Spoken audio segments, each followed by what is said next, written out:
I do too. I But know that's you what I'm do. doing now. I'm Wait a minute, I thought you liked that jacket, or is it a vest? That funky vest that was up there, the gold colors? Oh, I did. Oh, So, Yeah, self-fascinating, you'll find it self-fascinating. I could I figured out. I'm prove very it, proud of myself. where he makes up his own character. the sweater. It's real interesting. Isn't that the one Good morning. No, Well, it's the different one. tobacco product. No, Slim Tea. If they're not telling me. No, this is the one we used in the gallery. We opened it up and showed it. Oh, okay. But the intro is real interesting. I just speed read the intro. And then this. The other one talks about the Well, in fact, we have one of the prints. I know. That was shown a while ago in the Chinese gallery. I actually showed it on a tour. Well, you'll enjoy the writing on this, the intro at least, mainly the intro. This I'm doing 50 pages, but there's no rush. Take your time with this. But I want to show you this. I think this is cool. This is old letterpress card. I bought these amazing. I mean, it's old letterpress. Right? Write on it. No. It's a red fox. Separate. I'm fine if you write. Rather I write it. They don't understand that people don't. Good morning, Candy. Especially if it's YouTube videos. Okay. Good morning, everybody. It's wonderful to see you here. Thank you for joining us. It's a little bit dark, but maybe it'll help us see the screen. So that's good. Thank you for being here, and also thank you for those who are home watching us from elsewhere. And I'm sorry we're starting 5 minutes late, but I'm delighted we're here and we are starting, and it's great. And we have 2 sessions left today and 1 next week before we go on a little bit of a winter break. And so we had a bit of an interlude session last week. And the interlude session last week related to Israel and to prayers for Israel, to our prayer for Israel in our own Reform liturgy. And that was a lovely moment. But it was a moment that I want to build on. If you recall, and we're going to review this, we're going to talk about this, we had this moment wherein we looked at the prayer for Israel, and we tried to figure out what the prayer for Israel was about, and how it was, what was the point of it in the liturgy. And we focused on the words, Tzur Yisrael, the rock of Israel, as one of the pillars of that prayer for Israel. And we're going to go back to that formula, which is used in other places in our liturgy. But we're going to remember that today as we move on, if you recall, from working on the Shema and studying the Shema to moving on to what is going to be the subject of this session and the next session as well.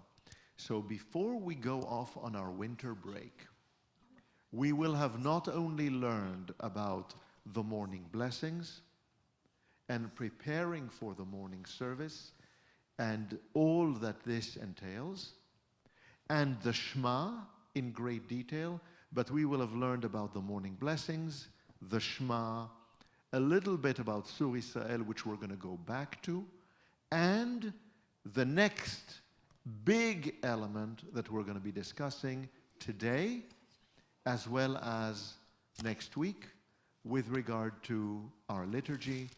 And this is the second major pillar of our liturgy, along with the Shema.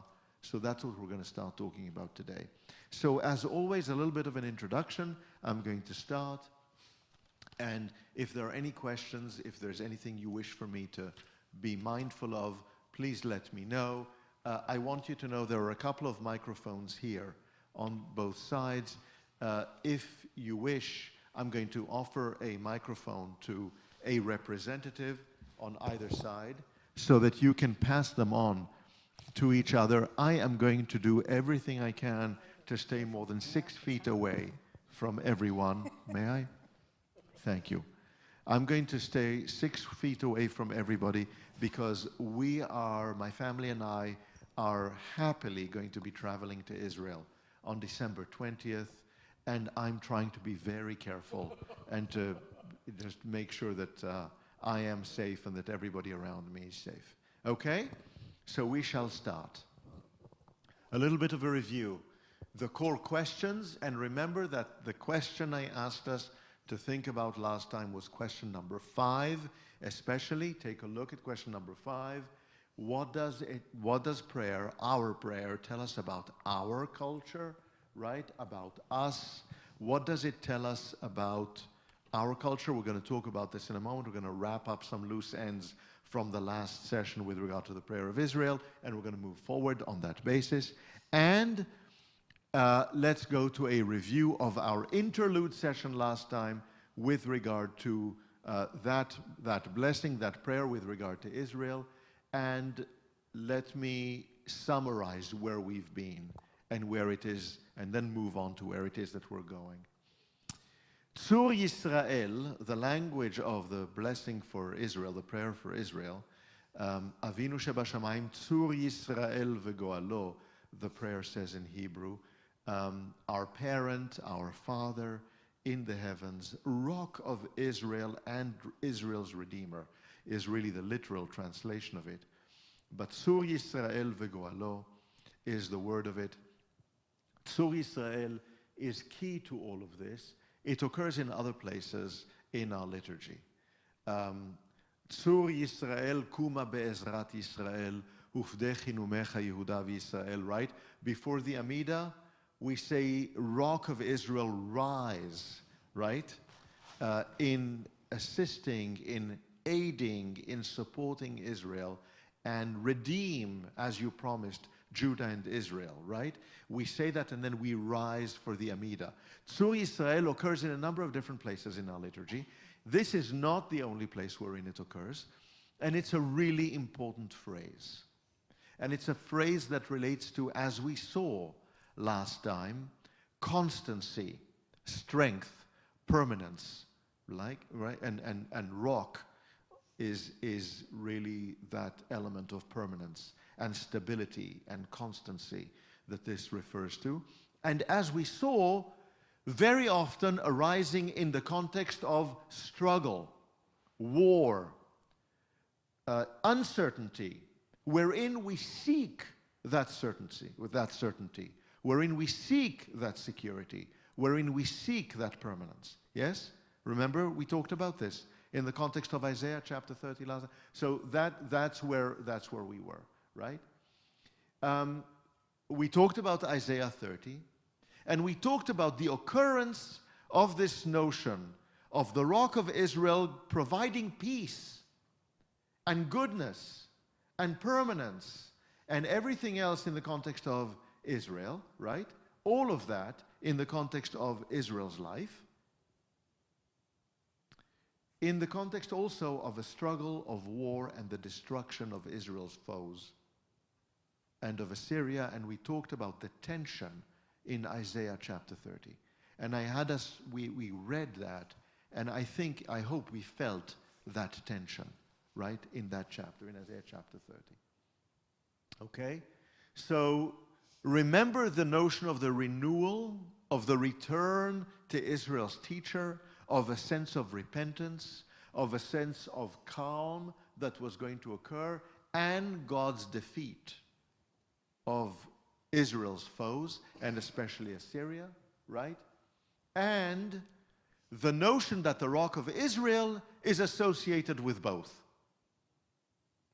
Both the fighting and the defeat of our foes, and the peace, and the plenty, and the food, and the ability of the animals to graze, and the streams on the mountains and on the hills, all of that is the Rock of Israel.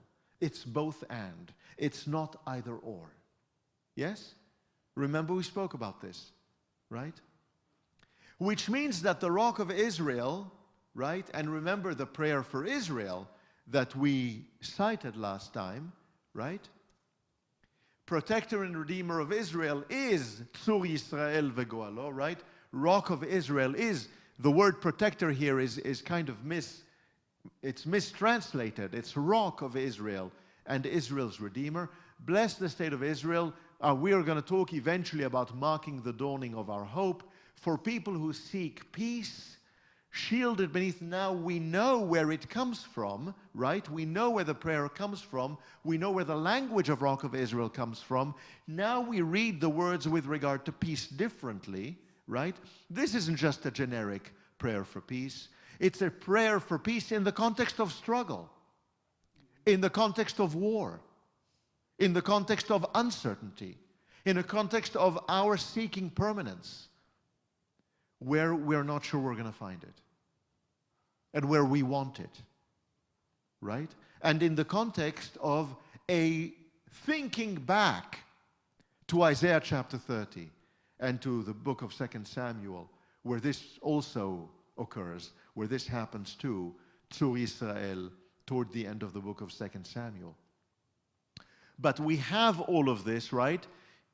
Prayer for peace that really doesn't reveal to us the sense of uncertainty, the sense of tension, the sense of upset that we may be feeling, but it's embedded in the words. Rock of Israel. It's embedded in the context of what it is that we read. Yes? So we're starting to see this. We're starting to understand this.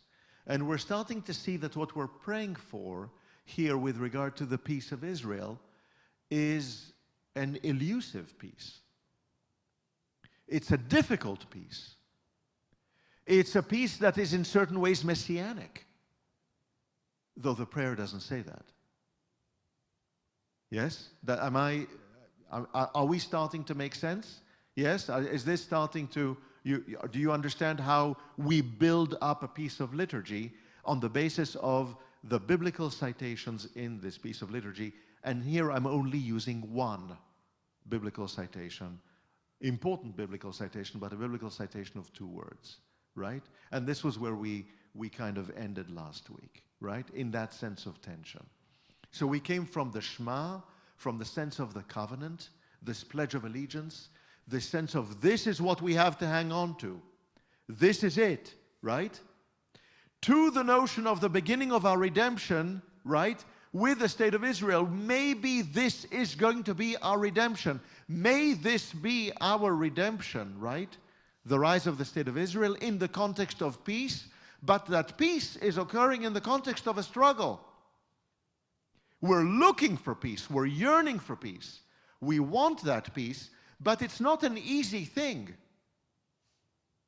It doesn't go without saying, right? And I want us to think about this because we rarely think about this, because most of our foreparents, our parents and grandparents, came to this country, and this country was seen by our mostly European grandparents from Central and Eastern Europe coming to this country as a haven of peace, as a haven of security, as a country that from the beginning of the 19th century, 1812, had not really been subject to a war here in mainland America, in the mainland of the United States of America. A place that was free of the violence and the wars of Europe.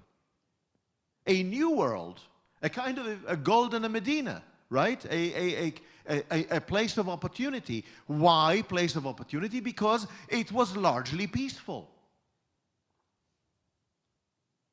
Not only filled with natural resources, a place of new frontiers and all the rest of it, but largely peaceful. This is a different reality. And we're looking at this going back to a context of Jewish history, to a context of Jewish tradition, to an understanding and a sense of memory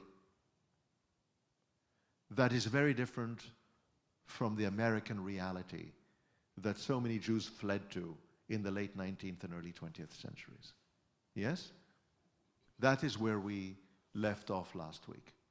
So far, this should ring familiar, and this should make sense in terms of what it is that we're talking about. Yeah? Okay? Okay. I just wonder why they removed the word rock. Why, if rock is such a meaningful part of this, why it was taken out of the prayer? Oh, why was the word rock taken out of the prayer? Yes. This is the Yes. question. Yes. Why was the word rock? So the word rock was not taken out of the prayer. It is variously translated, right? It is translated differently and, frankly, mistranslated. I could go on and on about the translations here. You're absolutely right to point out that this should have been, in certain ways, much more obvious, much more clear. Yeah? But it isn't in our prayer. We don't like the notion of rock of Israel. We, in the Reform movement especially, prefer words like protector, shelter of our peace. We prefer kinder, warmer, if you like, more rounded words. Rock has a harshness to it. I can understand why the translators would perhaps want to shy away from the word rock. Yes? Okay? All right? Moving on. May we move on to the next piece? I would like to move us on from what was really the main effort of our work for more than a month, the Shema, to the other major element of our liturgy, which we're going to focus on today, and the next pillar of our liturgy that we're going to focus on today and that we're going to focus on next week. We're going to start today and complete it next week, and that is the Kedusha in the Amidah. I want to take us from the Shema to the Kedusha, so that before the winter break, we will have gone through the Shema and we will at least have introduced ourselves into the Kedusha in the Amidah, which is the other holiest, most powerful moment in our prayer service. So that we will have started with a preparation for the service, talked about the Shema, and now talked about the Kedusha, the third significant paragraph of the Amidah. Okay? So you don't need prayer books, because I know that you know this by heart, right? I know that you know exactly what we're talking about, right? How many of us, don't know, right? Kadosh, Kadosh, Kadosh, Adonai Tzvaot, Melech haaretz kvodo, right? How many of us don't know the words? We know the words. We know exactly what it is that we're talking about. We don't need the liturgy here. We don't need it, the prayer book in front of us. But where does it come from? What is this? And what does it really signify? What does it really mean? We're going to start talking about, and how does it relate to the Shema? Why is there an arc between the Shema and the Amidah, ending with the Kedusha of the Amidah, and then ending with the whole of the Amidah? Why this arc? What is going on here in terms of the liturgy? What have the rabbis sought to create for us in a service that has two central pillars, one of which is the Shema, and the other is the Amidah, and especially the Kedusha within the Amidah, right? That's what we're going to ask ourselves. What does this arc of the service tell us about our culture, about who we are, and about the way we see the world, right? That's what we're going to ask. So here we go. This is what it says in our liturgy, in our Mishkan Tefillah, and this is not what we read on the Friday night, because this is part of the morning service, not the Ma'ariv service, but the morning service, right? So I want to put this in front of you so that you see it, okay? But this is what it says. We sanctify your name on earth, and then it says, holy, holy, holy, the God of all is the God of all creation. Yet again, I highlight by underlining, I underline the pieces that are kind of mistranslated because they annoy me. I underlined them, right? So even as all things to the end of the time, but in all creation, the whole earth is filled with God's glory. This is what it is that we're talking about. And then we continue, and this is page 259, source of our strength, sovereign God, how majestic is your name in all the earth. Praised be the God, praised be the glory of God in heaven and earth, which again is not quite an appropriate translation, but we're going to talk about that too. We're going to talk about all of this too, right? Where does this come from, and what is this, and why is it in our liturgy? What is going on here? Why is this such an important moment in our liturgy? Where did this come from, and why did the rabbis put it there?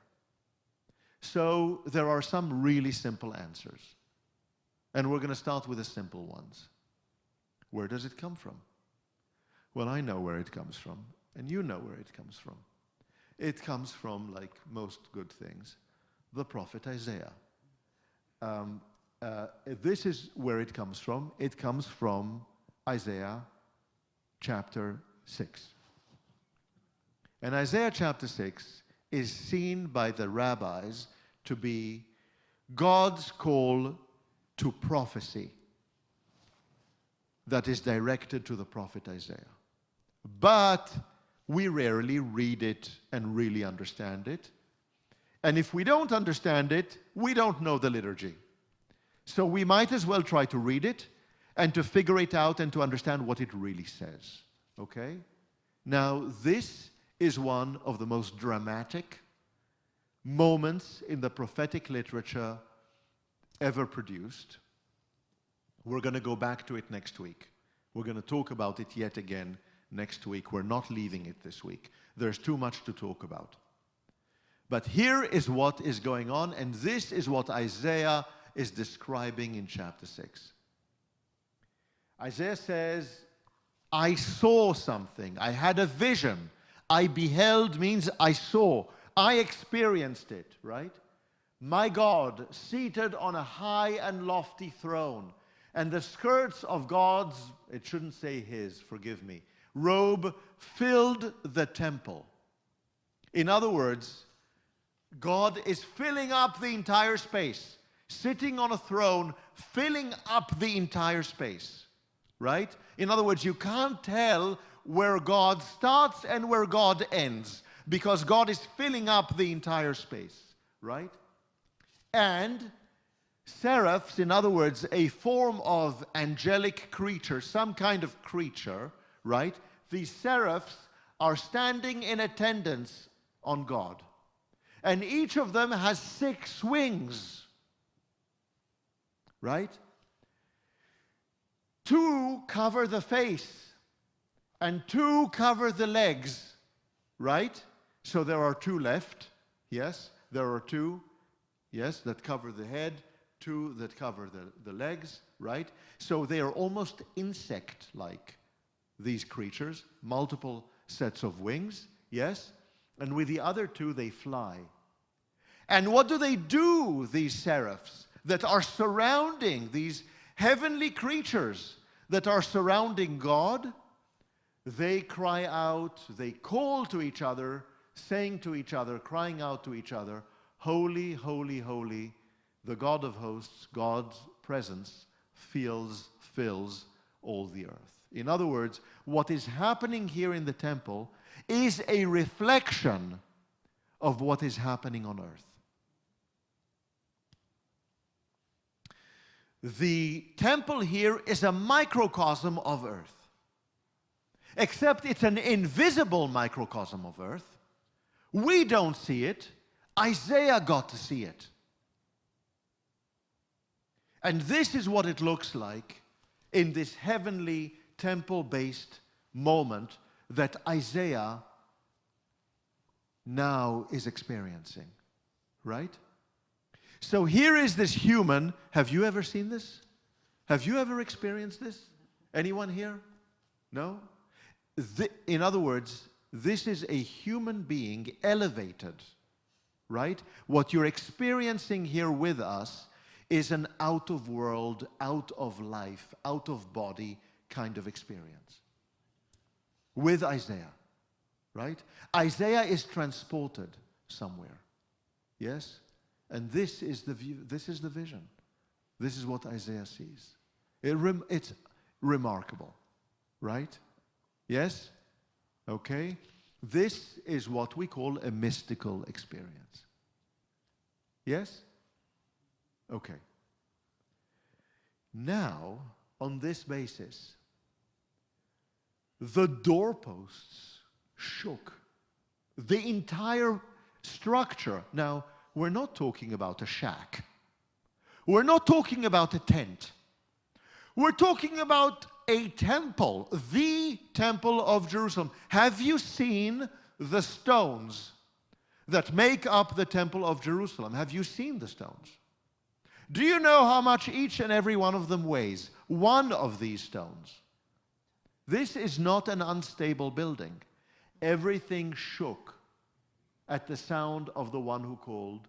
Every time one of these seraphs called, everything shook, everything vibrated, and smoke fills the place. Not only can we not tell where God starts and God ends, but everything is filled with smoke. I mean, think about this.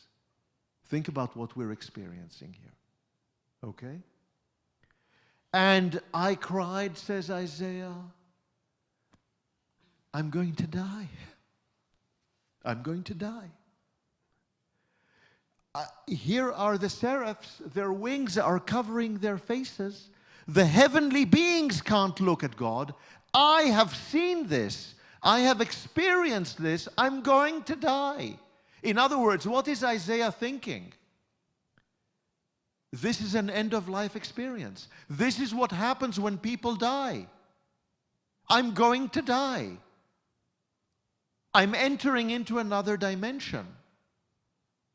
Do you know, sometimes there's quite a bit of literature that I haven't looked at in many years, but I was very interested in as a graduate student and afterwards as a young professor with regard to people who are experiencing a moment that is close to death.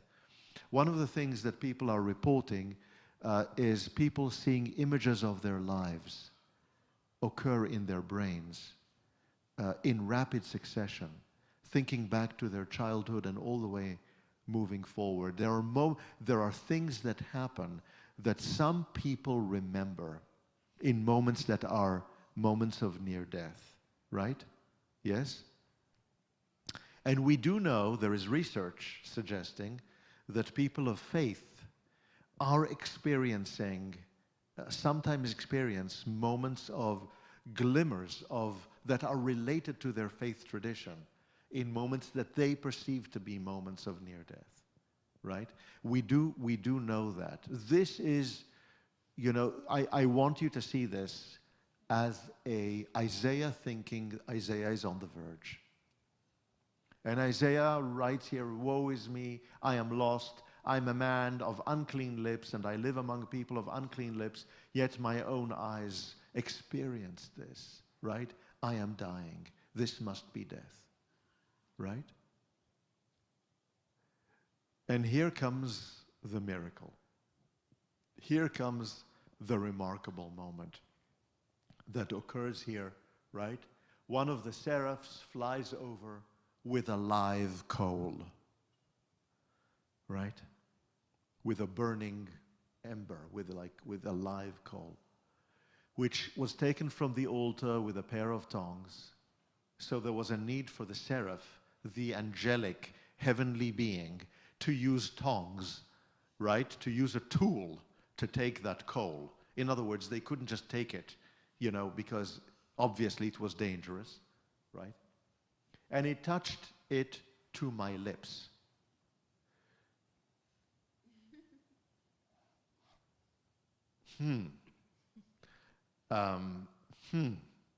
Right? This is what, right? And says, now that this has touched your lips, your guilt shall depart and your sins will be purged away. Where is the focus of the effort here, the cleansing of what? Is it the cleansing of our minds, the cleansing of our heart, the cleansing of our gut? No. I'm sorry? Speech, mouth. Exactly. The speech, the mouth, the lips. Yes? You see this? This is what Isaiah is experiencing. Right? And then comes the big message in terms of prophecy, which is really what we're interested in. Okay? So now, what page are we on here in terms of the book of Isaiah, chapter 6? Does anyone have the page number? 629. 629, page 629. Now you can think about this and see whether you want to look at the page and see what is going on here. I heard Eshma et Kol Adonai, that again, this entire chapter is really remarkable. I heard the voice of God. Whom shall I send? Isaiah is there with these angelic beings, right? There are all these angelic beings. Why not one of the angelic beings? God has a whole army of angelic beings, right? And Isaiah says, I am here. You can send me. Right? Now this is a turning point. This is the hinge moment. And this is the hinge moment that explains why we recite this piece of liturgy.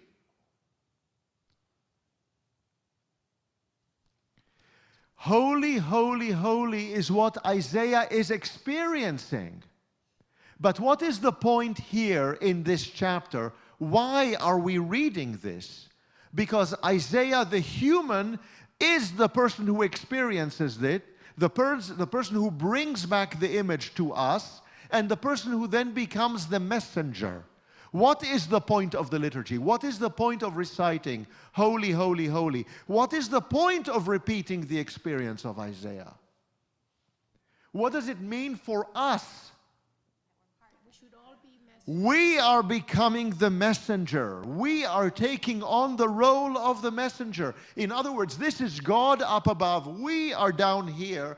We wouldn't have ever seen it. We would never experience it. This was a mystical experience, but a human being was able to achieve that mystical experience, brought it back to us. We can become the messengers through the experience of Isaiah, right? Why are we reading this? This is why this is such a critical, dramatic, important point in our liturgy. Right? Remember, we started here a few weeks back with the Shema, the Pledge of Allegiance, the covenant with God. We can do this. We are a party to the covenant, right?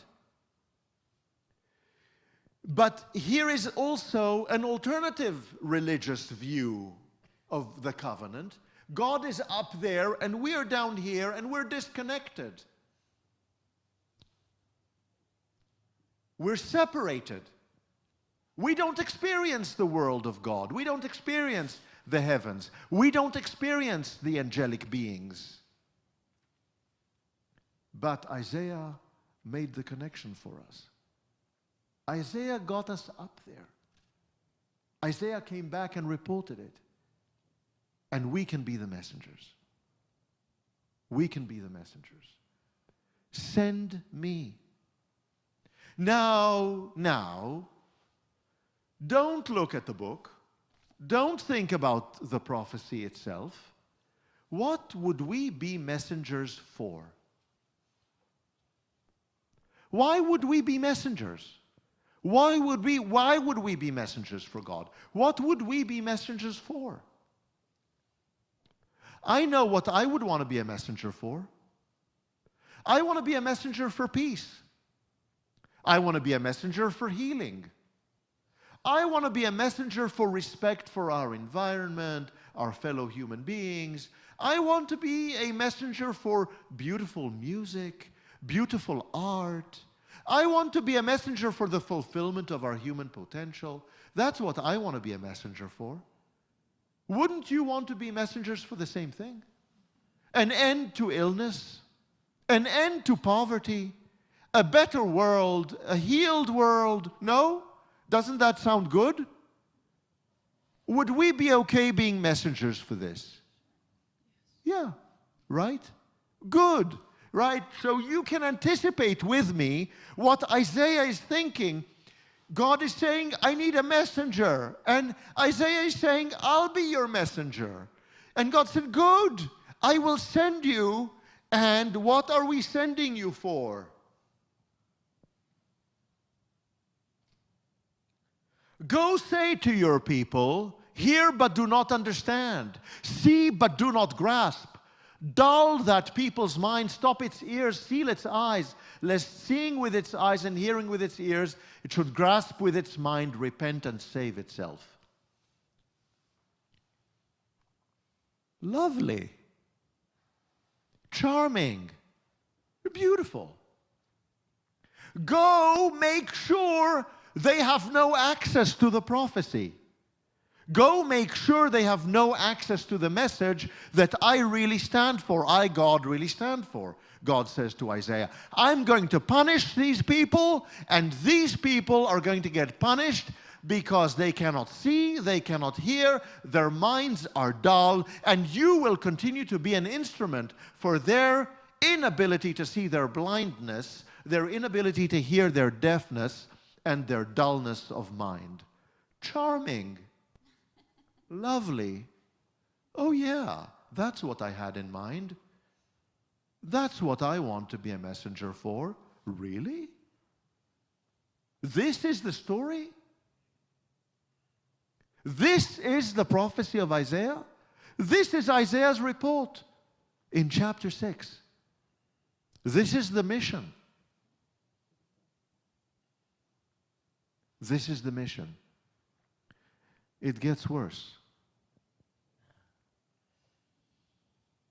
And God said, go say to the people, hear but do not understand, see but do not grasp, dull that people's minds, and Isaiah is looking at this, Isaiah is experiencing this, and Isaiah is saying, how long is this going to last?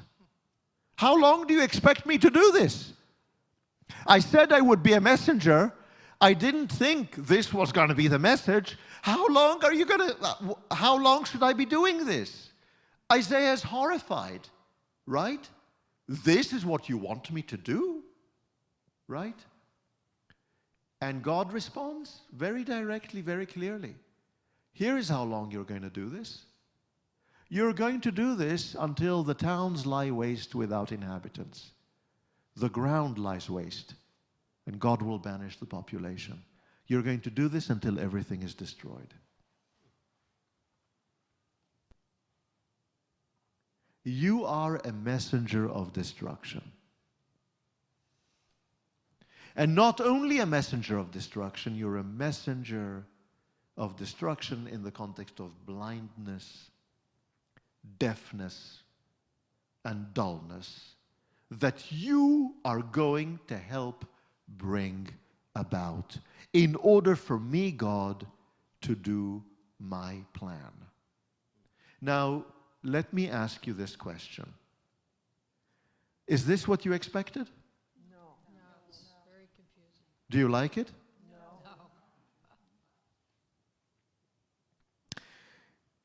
Remember how this started? Remember how the chapter started? Isaiah's vision, the mystical moment, the temple, God filling the temple, the angelic beings, the heavenly beings.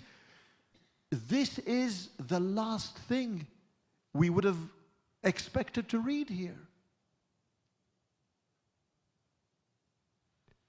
The last thing we would have expected to read, right? Now, what is going on here? Why are we reading this? Right?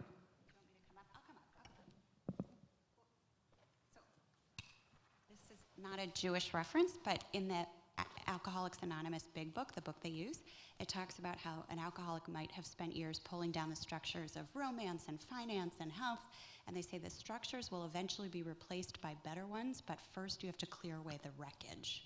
So to me, this sounds like clearing away the wreckage before the finer structure can be built. That's just what I'm hearing. Well, thank you, Deborah. Thank you so much for this. Clearing away the wreckage. I'm going to say this a little bit differently because I'm going to use slightly different language, but the idea is the same. It's not clearing away the wreckage because it's wreckage. It's clearing away the corruption, the corrupt wreckage, the corrupt structure. Because the structure as it is unhealthy. It's not wreckage in the sense that the wreckage is neutral. The wreckage could be great, but it happened to be wrecked. That's not the indication here. There is an issue here with what is the quality of the wreckage. And the quality of the wreckage is not just poor, it's corrupt. What we have here is corrupted wreckage, right?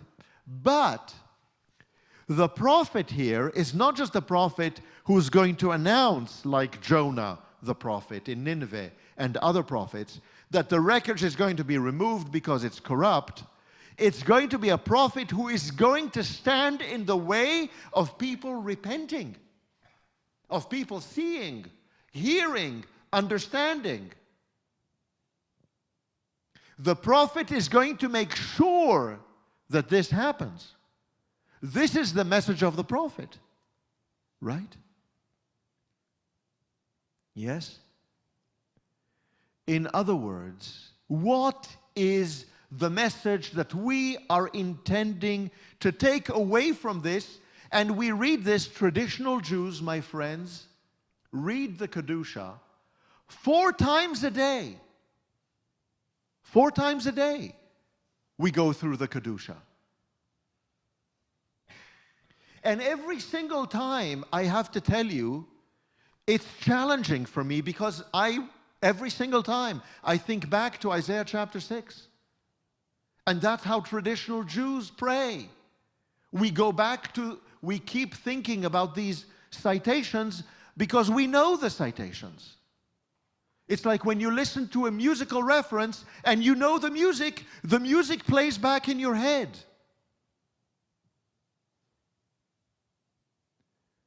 And what are we saying here? There are a number of messages, and I want to throw out a few for our consideration right now, just for thinking about them.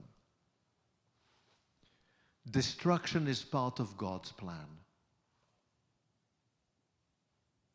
We're sorry, everybody, but God isn't all about pink cotton candy. We're terribly sorry. God isn't just about goodness and sweetness and chocolate and ice cream and sweets and cotton candy. That's not. God here is also about destruction, about pain. God is everything here in Isaiah. This is part of God's plan.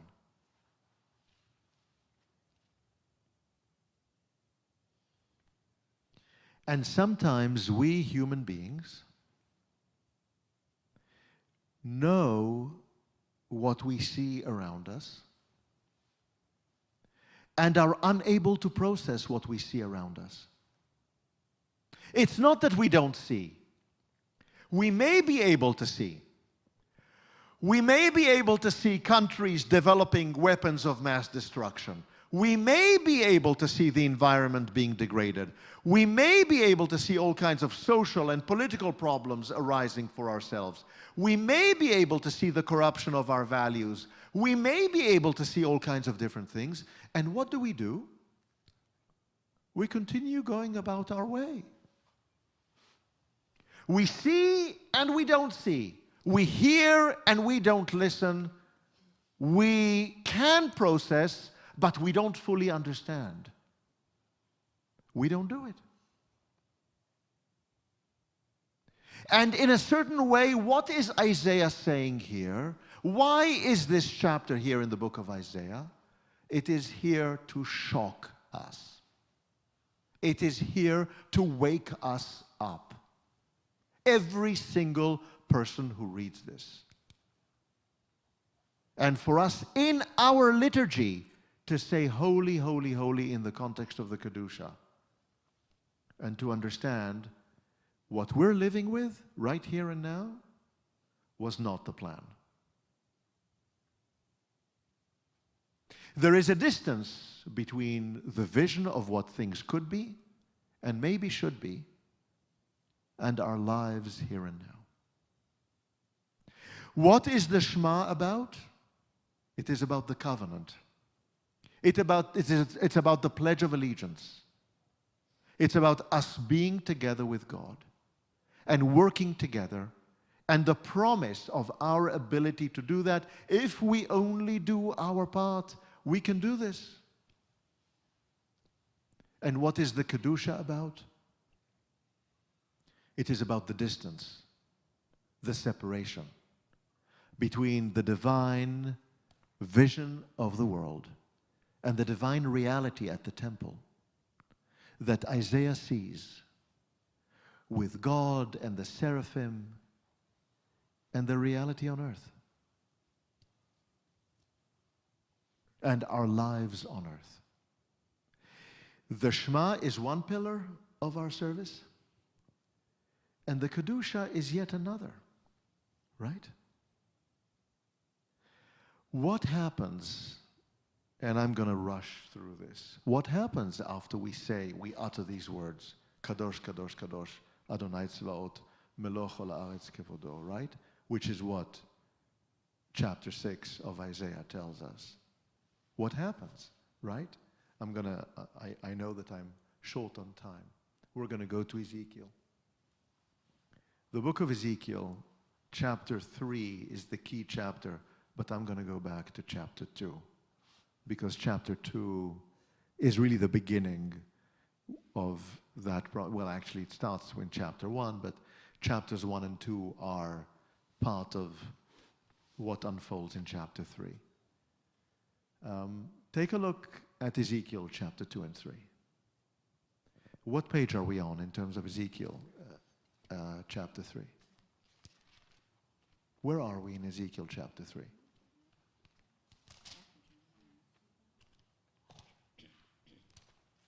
Where are we here?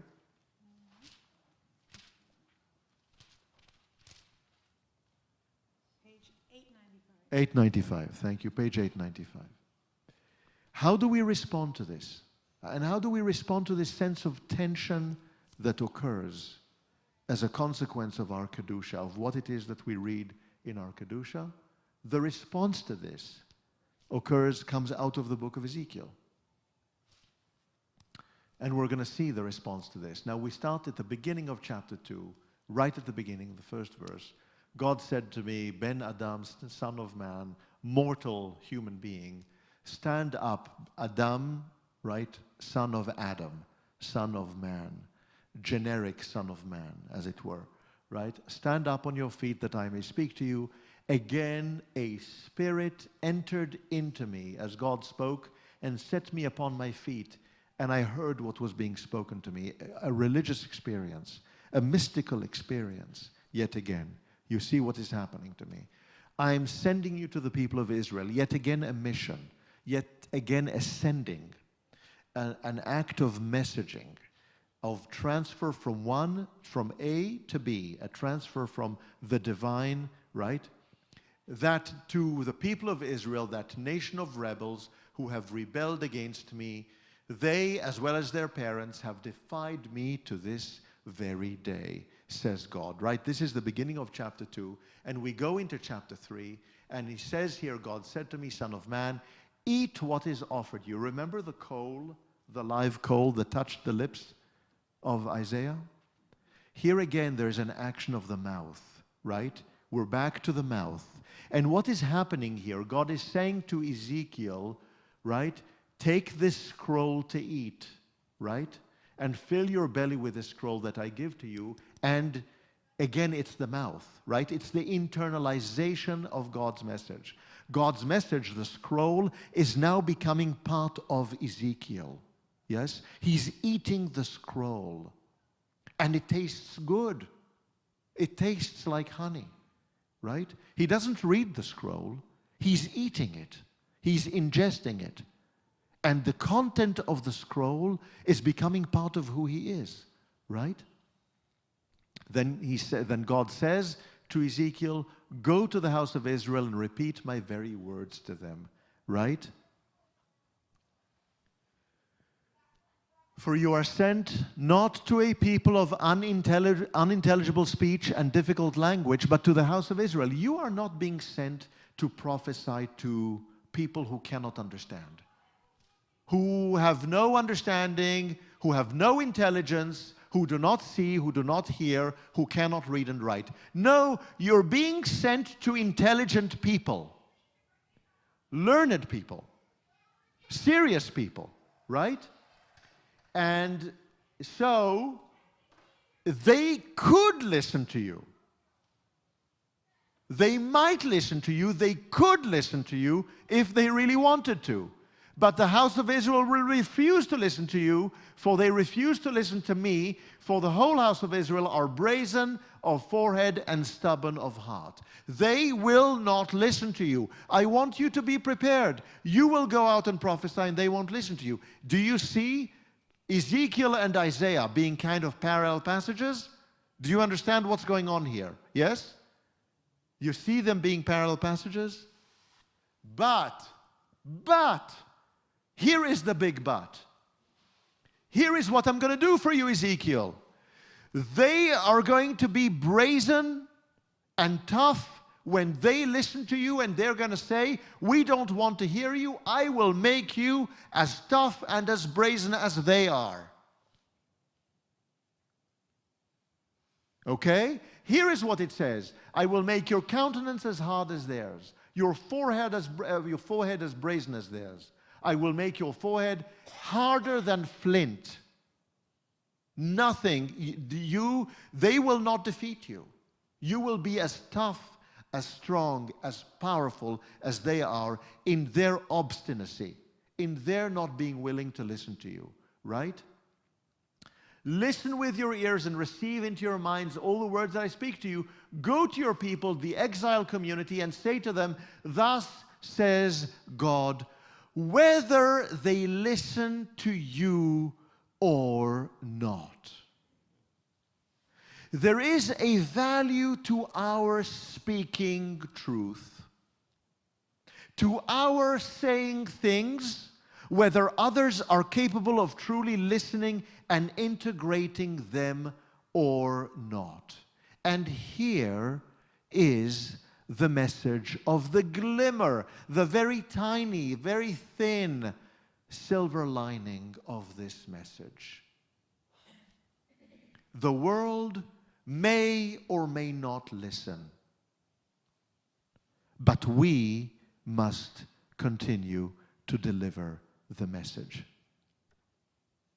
We must be as strong, as brazen, as tough as those who would not hear, as those who would not listen.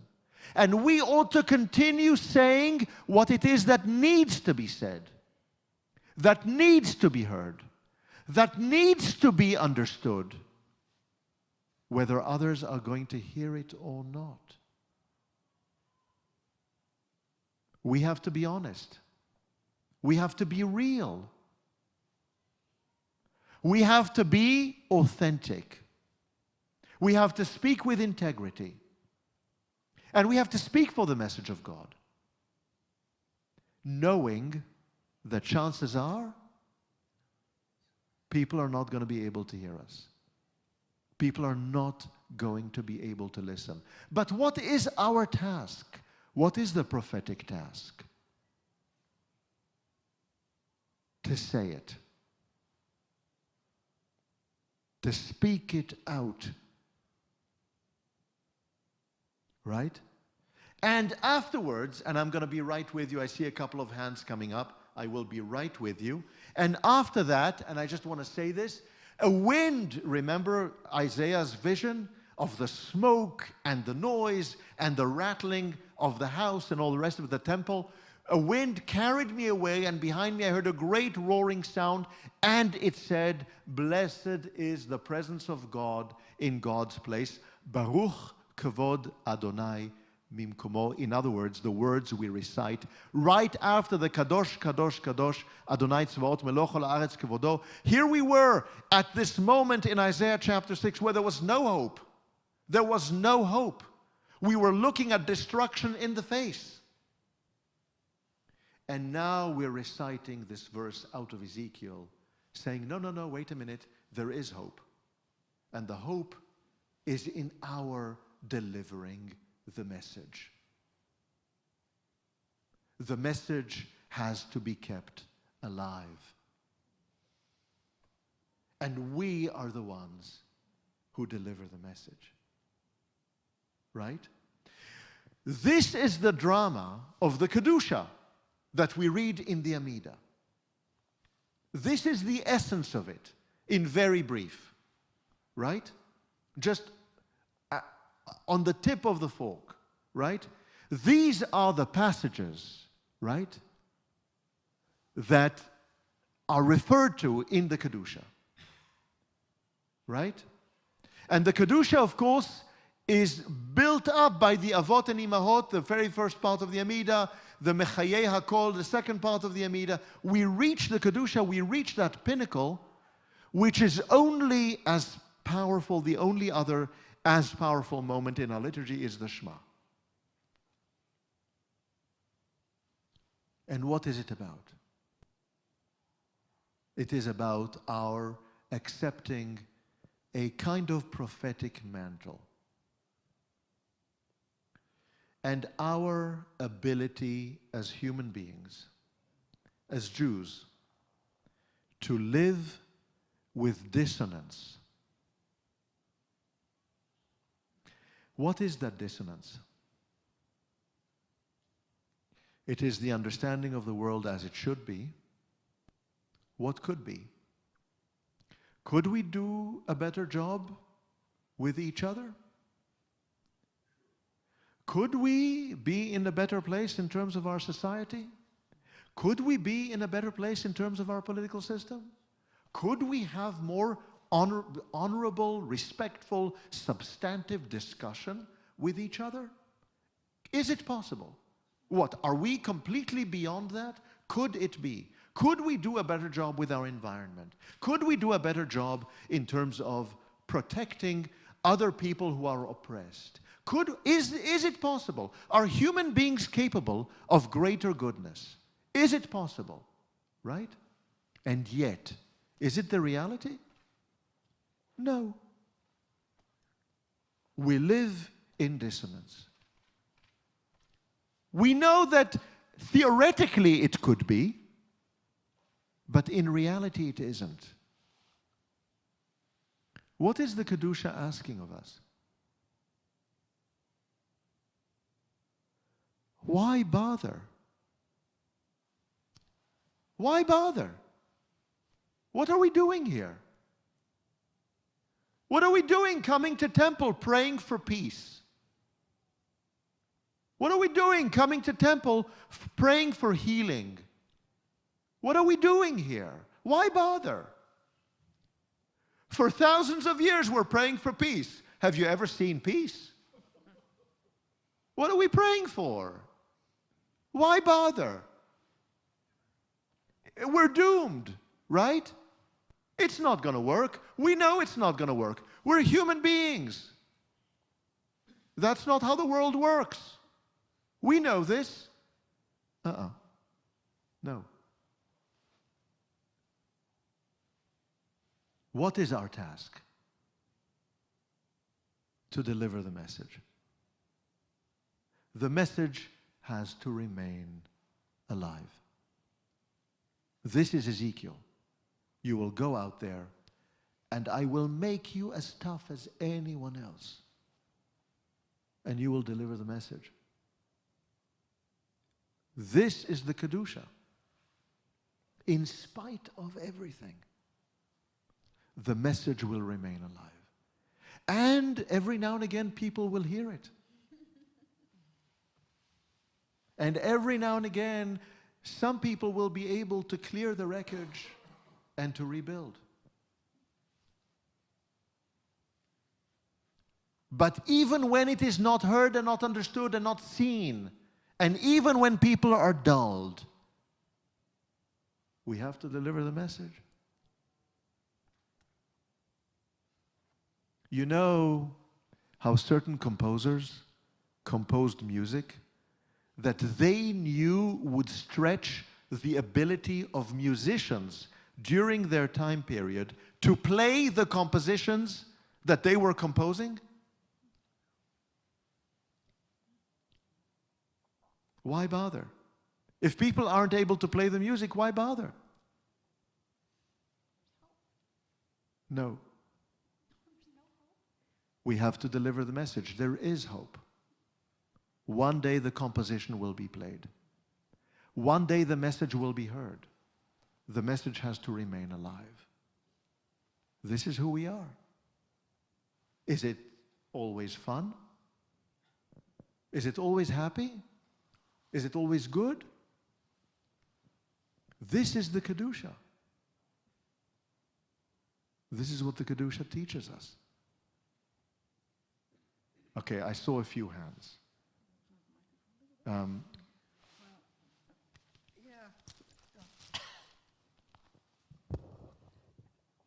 I like the idea of the message. The passages of God's destructiveness, that's hard to buy other than a biblical context. And I'm wondering what was really behind it. Were they worshiping lots of gods? What? And I also am not sure I understood that it sounded as if Isaiah was actually making them not understand and not seeing so that everything could be just. I mean, all of that is really hard to accept. The final line of the message, yes. So I don't know if I really have a question or just a thought about all that destructiveness. It's very, very challenging. It's very, very challenging. It's very, very challenging. And I don't think that this is prescriptive as much as it is descriptive. Look at the world around us. Look at the pain in the world around us. Look at the destruction in the world around us. Look at what is happening in our world right now. And I want you to think about what is happening in the world. Can I have the microphone? Look at what is happening in the world right now. And look at what is happening in terms of destruction and corruption. Right? How do you explain it? Human beings. Human beings.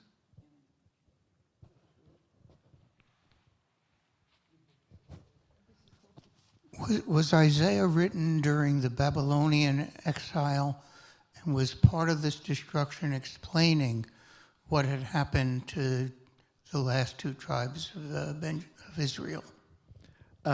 Isaiah is written in a number of parts. Isaiah is actually not one book. It is not one book. There isn't one prophet Isaiah.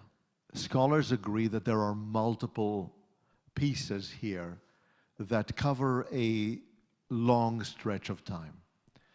The beginning of chapter 6 identifies this moment as the last year of the reign of King Uzziah.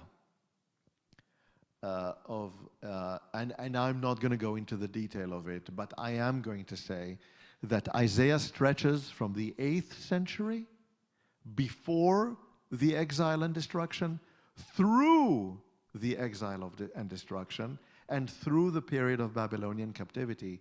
But second Isaiah, what many scholars call second Isaiah, is very different from first Isaiah. And now we're identifying Isaiah 3. There's a third, in other words, there are a range of different moments and periods that are captured in the prophet Isaiah. right? This seems to be a moment of early Isaiah that is then redacted, right? So what we see here is, in a sense, a prophecy that foreshadows destruction. It's redacted to foreshadow destruction. Yes? But thank you for that. That's a great question, Jordan. Yeah, there were questions over on.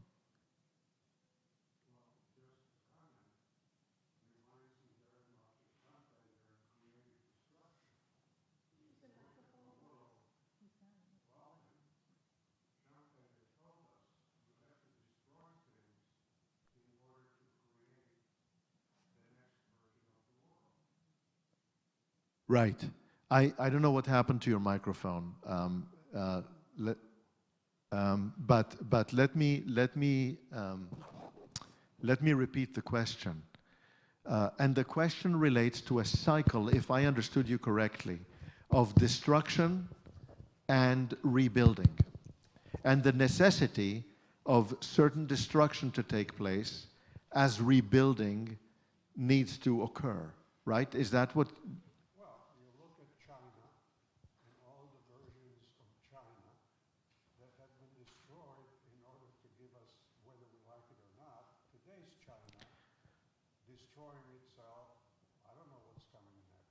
So the pattern of destruction and rebuilding something new and different, and destruction and rebuilding, and destruction and rebuilding. And you're offering us the example of China, but there are so many other examples we could be pointing to. You're 100%. And this is human history, right? This is the human experience. Yes. Yeah, please, Lynn. I'm just going to make 2 points or 2 questions. Maybe it needs to be deferred till next week. But I remember in the earlier sessions, you said that we changed the Shema so that we could see God as not being fearful of God, that God isn't all punishing, like some of the verses or things that we looked into were saying. And we wanted to think of God as good, not someone he should fear or punish. And then secondly, regards to Ezekiel and Isaiah and what God is saying, and what we should do, and it's really only theoretical, aren't we talking about we as an individual should do to try to make and forge a way to make changes? I mean, if we adhere to and listen to Isaiah or Ezekiel, if we inhabit it and then we live our life, we talked about this too, living our life with these ideals, that makes a difference, that we cannot convert everybody to be God-loving and act in a way God would want us to, or we should do. But this is reaching out into us personally, in one individual, rather than the whole community. Well, it is country. absolutely, it is 100%, Lynn. I think I buy this with both hands. I accept it with both hands. Absolutely, it starts with us individually. Absolutely, it starts with us individually. But it's not, we say all of these things in community. How many people in this congregation do you think, or in other congregations, it's not just here, it's everywhere, how many people actually understand where the words of the Kedusha come from and what it is that they're citing? Did you learn this, what we just covered today? Did you learn this in religious school? Did people teach you this? Did you ever carefully read Isaiah chapter 6 or Ezekiel's chapters 1, 2, and 3? I mean, did you ever read this material? Did you know what this was about? Did you understand the Kedusha as a moment of great tension and great drama for us as individuals, as human beings, called upon, even at times that are difficult, to look at the world around us and to say to ourselves, yes, it's terrible. Yes, it may be difficult, Yes, other people may not see things the way we see them, and they may not be able to hear the message, to see the message, to understand the message, but the message has to be delivered. We have to keep the message alive. Even in the darkest of times, we have to keep the message alive, right? Yes? And just to use the word that you said, how many people come to temple and who pray for peace and pray for healing, and you used other descriptions. And my take on doing this is give peace within myself, help myself to heal, and then be able to relate these strengths to those I come in contact with, my family or my friends or other students. 100%. I buy this. That's what I mean when I say those words too. I buy this I take it with both hands. I take it with both hands. I embrace it. This is what it's about. It's about our strength. It's about our resilience. It's about our keeping the message alive and strengthening others. In turn, strengthening others, strengthening family, strengthening others, creating that capacity for delivering the message even when delivering the message is difficult. Right? At the end of the day, the core values that we stand for, we are the ones who can deliver the message. We cannot rely on others. We cannot rely on others. If we do not deliver the message will not be delivered. And for that, we need to be strong. We need to have that capacity to deliver the message. This is the Kedusha. This is the Kedusha. And the Kedusha is on the one hand the capacity of Ezekiel and Isaiah to connect with God. And on the other hand, the great separation between the world, if you like, of the heavens and our reality here on earth, right? And we know this to be the case. We understand it to be the case. This is it. This is who we are. We're not Pollyannish.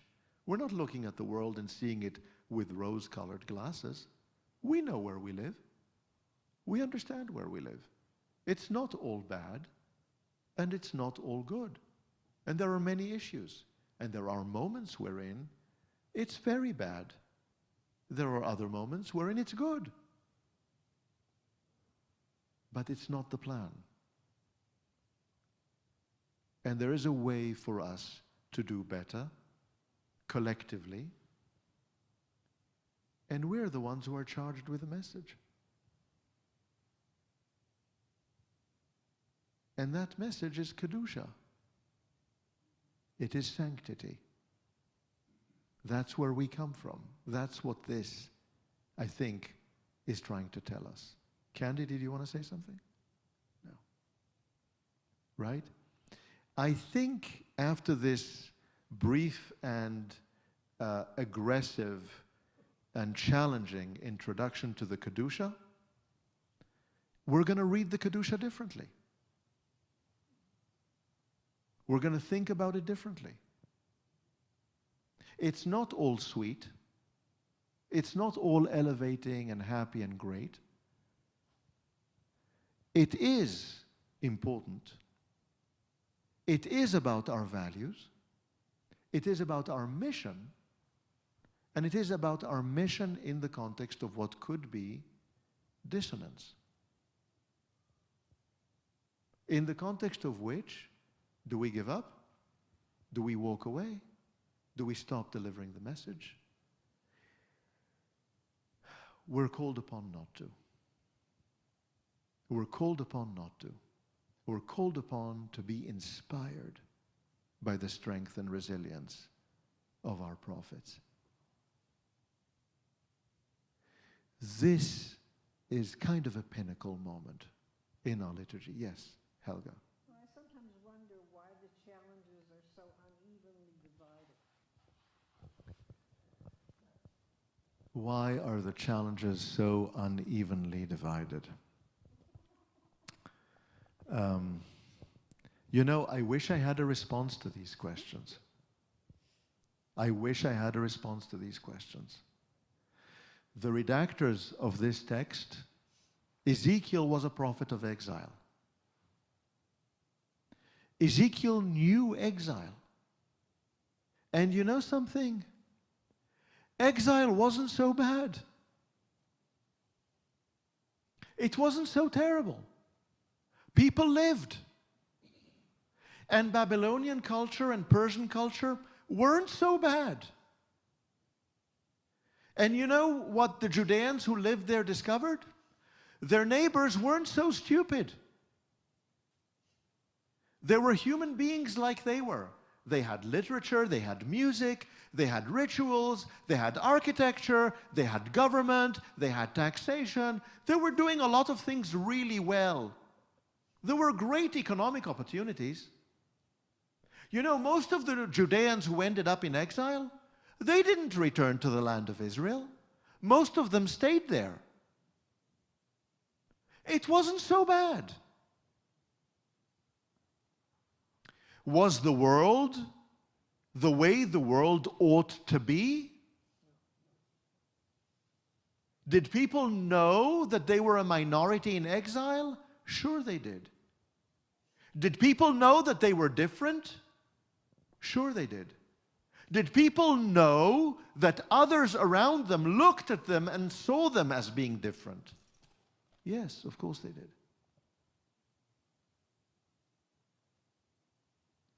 But it didn't mean that everything was terrible. Yes, hardship and pain and goodness were not evenly divided and spread out. It wasn't the end of the world. But with all of that, there was a memory of a message. And of a message that needed to be delivered. Yes, Etty.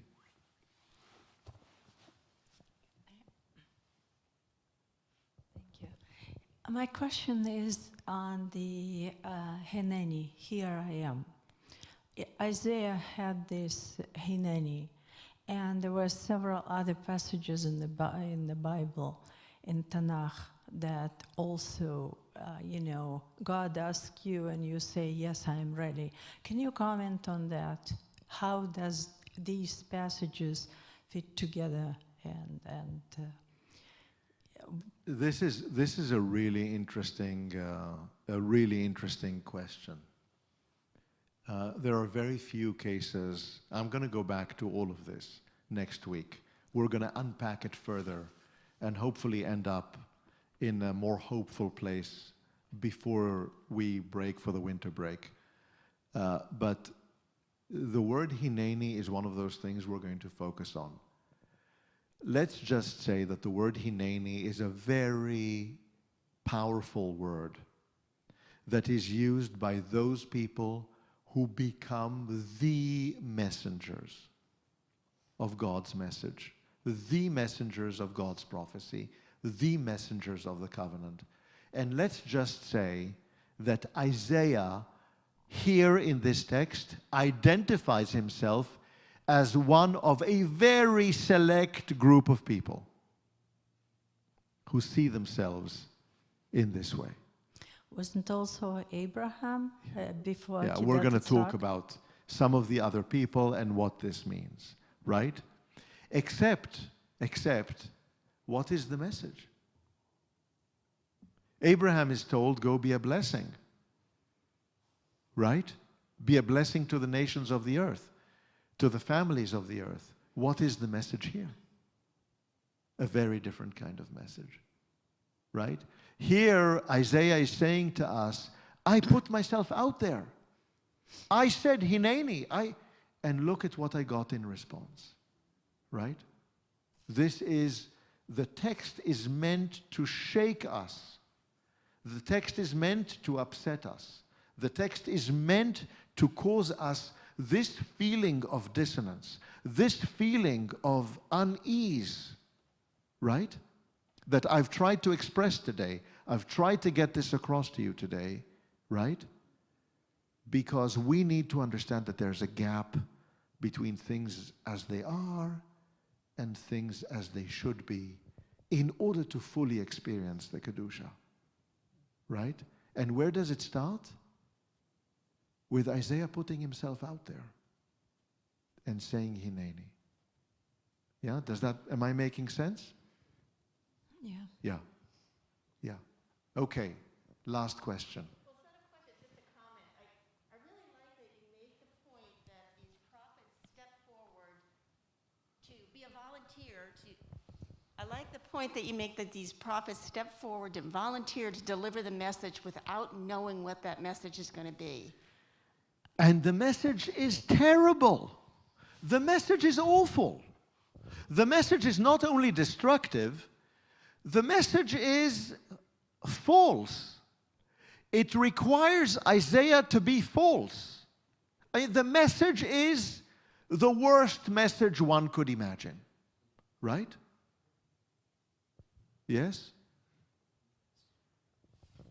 And it's a message that, in a sense, puts a mirror to us that's very difficult to look at. The image that comes across this message is terrible to look at, right? But in the context of this message that Isaiah is asked to deliver, right? What we see is a foreshadowing of such a traumatic destruction and exile that we needed to explain it to ourselves. How could this possibly happen? How could this exile possibly take place? The question that the redactors of Isaiah were asking themselves is the very same question we today ask ourselves as well. How many of us have heard the question and have understood the question? I'll be right with you, Michael. How many of us heard the question, understood the question? How could God possibly survive the Holocaust? How could God possibly have survived? How could anyone possibly continue to believe in God? Following what we have witnessed within some of our lifetimes. How could it possibly be? Right? They were asking themselves the same question. There are no easy answers to this. There are no easy solutions.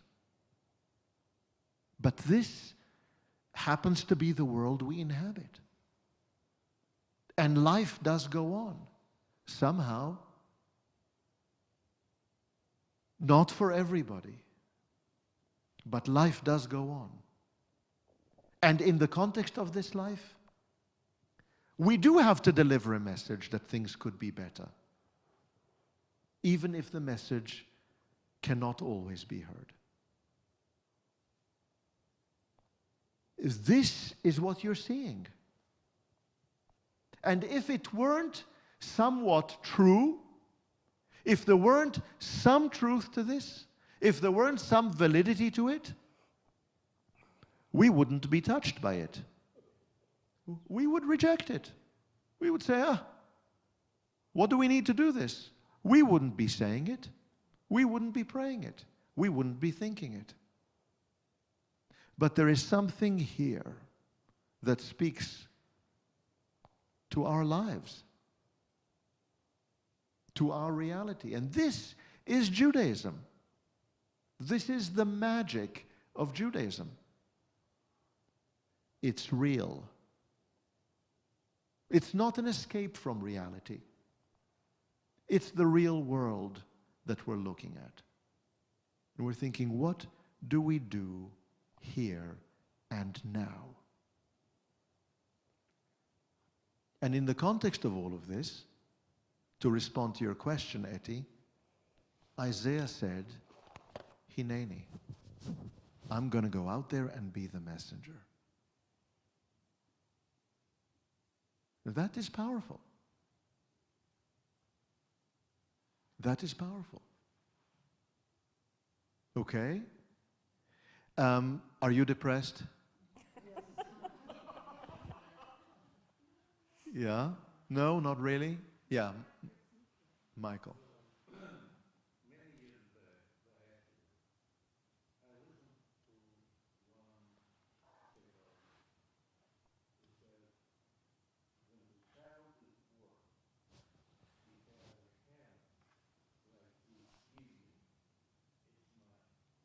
He's going way long. It's 12.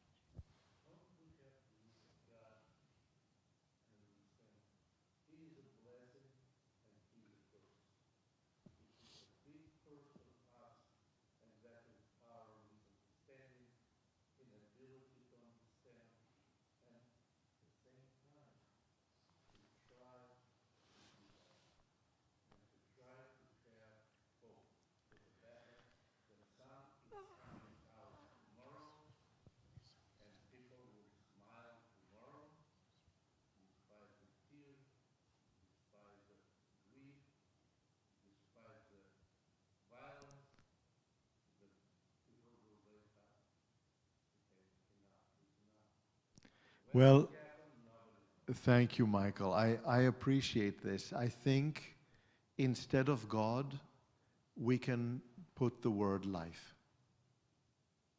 Right? Human life. Human life is complicated, human life is difficult, and human life includes everything. You know, these people were people who looked at the world around them, Isaiah and Jeremiah and Ezekiel, and other prophets, Amos, and a whole number of other prophets I could mention, looked at the world around them and thought, how do we explain this to ourselves? How do we explain this? Are you really telling me we can't do better than this? How do we explain this? Do we not know how to do better? I mean, we do, don't we? How do we explain what is happening around us to ourselves? There has to be an explanation. And there is a tension there. But in there is exactly what you articulated. It's not just a message. It's also hope that tomorrow it can be better. And maybe it will be better. And that some tomorrows it will absolutely be better. And the sun will come out. And we will recognize things getting better. And things in many ways are getting better. And in some other ways are not always getting better. Right? And it's not all black and white. It's just not as it should be. And for us to keep on the path, we have to keep delivering the message. This, in a sense, is asking us to do the most difficult thing we can possibly do. To believe, to think, and to speak in the face of dissonance.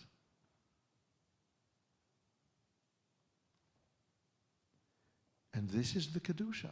This is what it means to be sanctified.